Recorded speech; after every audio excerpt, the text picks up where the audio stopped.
दोस्तों, अगर आप हमारे चैनल पर नए हैं या फिर आपने अभी तक हमारे चैनल को सब्सक्राइब नहीं किया है तो जल्दी से हमारे चैनल को सब्सक्राइब।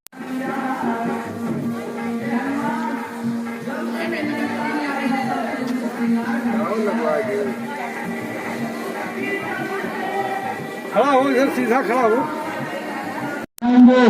देश माफिया और गुंडा चकनाचूर नहीं होंगे। और रही बात भाजपा प्रशासन की, भाजपा प्रशासन 13 महीनों से दिल्ली में प्रशासन चल रहा है, धरना चल रहा है। हमारे इलाके में किसान नेताओं पे ऊपर जीएसटी ट्रैक्टर पे 28% सरकारी अन्वेषण में युद्ध करने के लिए, प्रताड़ित करने के लिए, क्योंकि हम लोग जरा सा विचलित नहीं होते।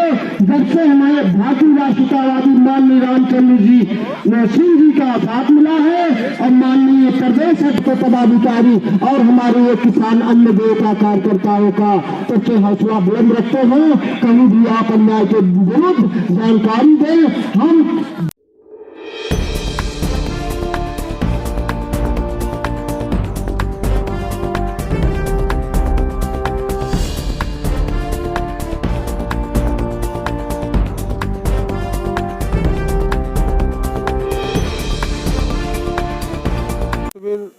करने का उद्देश्य है, हम लोग यहीं से शुरुआत कर रहे हैं कि हमारा संगठन कैसे मजबूत होगा और हमको क्या क्या करना चाहिए। हमारे राष्ट्रीय अध्यक्ष क्या क्या हमको मार्गदर्शन देते हैं, तो जो उनको मार्गदर्शन देना था हमको दे चुके हैं।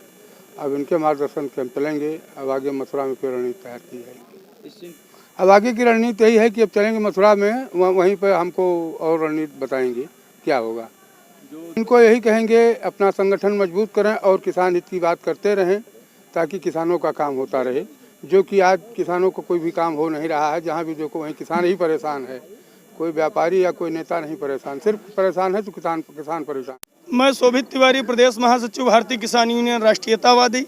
अयोध्या जनपद में प्रस्तावित किसान चिंतन शिविर में हम लोगों ने यह निर्णय लिया है, आगामी 2022 के जो विधानसभा चुनाव है उससे पहले सरकार से वार्ता करके सरकार तक किसानों के विभिन्न मुद्दों को पहुंचाकर किसान किस हिसाब से खुशहाली पूर्वक जीवन जी सके, सरकार से इस विषय पर बात करेंगे। और किसान का कहीं से भी शोषण ना हो, इसलिए संगठन हमेशा तत्पर तैयार रहता है, तैयार रहेगा और किसान का उत्पीड़न कतई बर्दाश्त नहीं किया जाएगा। जय जवान जय किसान। उद्देश्य यहाँ अयोध्या जनपद में सरयू के पावन तीर पर जो कार्यक्रम है, किसान चिंतन शिविर हमने आयोजित किया। यहाँ नज़दीक के किसानों को आह्वान किया गया कि आप लोग आ जाइए और हम लोग चिंतन शिविर करें कि वर्ष 2022 में उत्तर प्रदेश में इलेक्शन होने वाला है।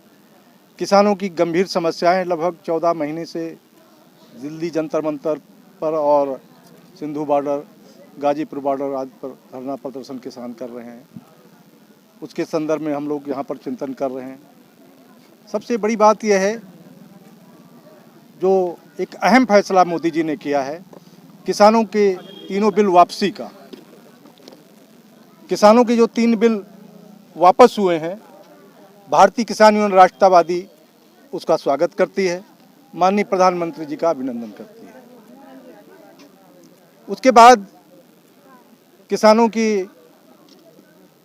एमएसपी न्यूनतम मूल्य की जो समर्थन मूल्य है उसकी गारंटी चाहती है कि किसान जो उत्पादन करता है गेहूं, धान, जौ, मक्का, आलू आदि, गेहूं 3000, धान 3000, गन्ना 500, इसी प्रकार उसकी मूल्य की गारंटी दी जाए।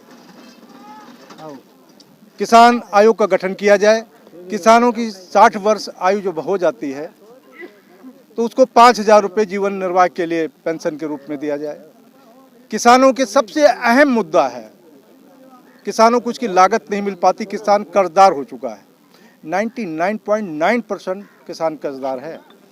तो किसानों को समस्त कर्ज उनके माफ़ किए जाए। किसानों की कम से कम 300 यूनिट बिजली उनकी फ्री की जाए। ये हमारी मांगे हैं। और सबसे अहम मुद्दा जो वर्तमान में आप लोग देख रहे होंगे, हमारे मीडिया के भाई भी ग्रामीण परिवेश से भी हैं, हमारे ही परिवार से आते हैं, जो अन्ना प्रथा चल गई है, एक हमारे जो गोवंश हैं ये गाँव में घूम रहे हैं, इससे बहुत बड़ा नुकसान हो रहा है। किसान रात दिन जा कर के अपनी फसलों को नहीं सुरक्षित कर पा रहा है, उसके सही मूल्य नहीं मिल पा रहे हैं। जो आड़तें चल रही हैं, जो किसान जहाँ पर गल्ला तौला जाता है वो निरंकुश है। वहाँ के अधिकारी, फूड कॉरपोरेशन ऑफ इंडिया के तौल केंद्र एक हैदरगढ़ में चल रहा है, एक विमलेश वर्मा जी हैं, इतने भ्रष्ट हैं कि उप जिलाधिकारी के रहने पर उन्होंने धान को रिजेक्ट कर दिया। हम लोगों ने वहाँ पर घेराव किया तो उसी धान को, घटिया धान को बगल में खरीद रहे हैं और अच्छी क्वालिटी किसान का धान उसको रिजेक्ट कर रहे हैं। तो ऐसे लोग चिन्हित किया जाए, इससे तो ये पता चलता है कि उसमें गवर्नमेंट संलिप्त है। उप जिलाधिकारी के सामने उसको रिजेक्ट कर रहा है, इसका मतलब कमीशन फिक्स है। तो यहाँ के फूड कंट्रोल को माननीय मुख्यमंत्री जी से अनुरोध करते हैं कि उसकी CBI जांच कराए, उसकी संपत्ति की जांच कराए। ये सारे मुद्दे हैं, गौवंश, वर्तमान धान क्रय केंद्र, किसानों की कर्ज माफ़ी, किसानों की 60 वर्ष पेंशन, ये सारे मुद्दे हैं। इन्हीं मुद्दों के लेकर के हम लोग चिंतन किए हैं। आगे 2022 में होने वाले चुनाव जो हैं, इस पर हम लोग चिंतन कर रहे हैं कि जो किसान हित की बात करेगा वही देश पर राज करेगा। जो किसान हित के लिए बात करेगा, हमारी पूरी कमेटी, हमारे प्रदेश रमाकांत रघुवंशी जी हैं, राष्ट्रीय महासचिव हमारे विष्णु कुमार मिश्रा जी हैं, राष्ट्रीय उपाध्यक्ष हमारे यादव जी हैं, मंडल अध्यक्ष लखनऊ हैं। हम सब लोगों ने यहाँ पर चिंतन शिविर में बैठ करके बात किया। आगे हम 5 तारीख को मथुरा में भी चिंतन शिविर हमारा होने जा रहा है। हम कोविड-19 का सम्मान करते हुए, उसका पालन करते हुए हम लोग अपनी छोटी छोटी गोष्ठियों में पूरे प्रदेश में अलग जगाएंगे। किसानों की हक की लड़ाई के लिए लोगों को जागरूक करने का काम करेंगे तथा भारतीय किसान यूनियन और भारत का किसान 2022 में होने वाले चुनाव में अपनी निर्णायक भूमिका अदा करेगा। जय। आपके साथ में आए हुए किसान ये लखनऊ रेडिएज के हैं, लखनऊ के दाएं बाएं के हैं, यहाँ बस्ती के हैं, गोरखपुर के हैं, बहराइच के हैं, बलरामपुर के हैं, बाराबंकी जनपद के हैं, लखनऊ के हैं, इसी क्षेत्र के आए हैं लगभग, और सीमित मात्रा में हम लोग आए हैं। सब्सक्राइब करें इस चैनल को और इस बेल घंटे पर भी क्लिक करें ताकि रोजाना आपको ऐसी वीडियो मिलती रहे।